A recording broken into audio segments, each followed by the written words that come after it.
Prime Minister Hun Manet has explained that a culture of dialogue with the opposition abroad will only be possible when both sides agree to maintain a cordial dialogue. If opposition groups abroad continue to insult or slander him, he did not believe such a dialogue was possible.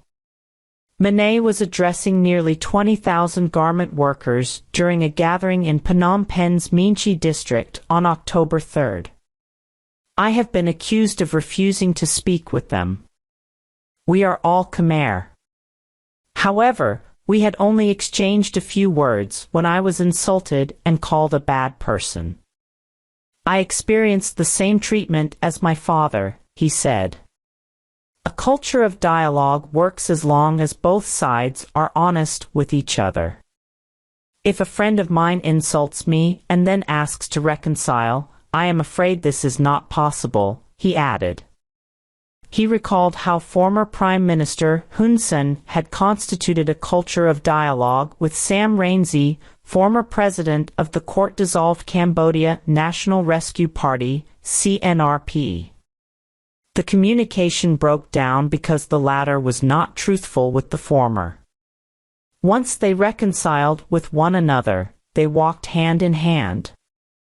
Rainsy invited his son to meet with Samdech, Hun Sen, and I.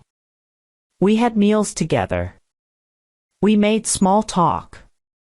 Upon leaving Cambodia for France, he began throwing vile insults against Samdech, Hun Sen, he said. Now, his followers mimicked this behavior. In the past, he had disputes with my father.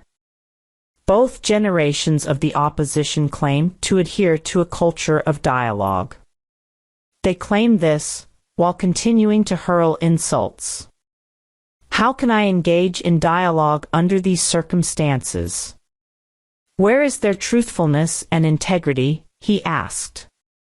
Manet called on those who cast insults to set a better example for the younger generation, noting that they do not have to take their cues from those who came before them.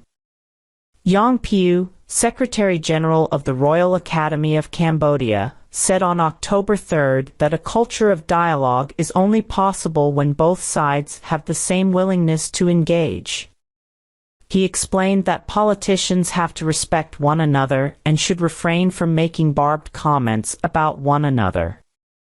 They must put the national interest first, rather than thinking of themselves as only in opposition to the ruling party.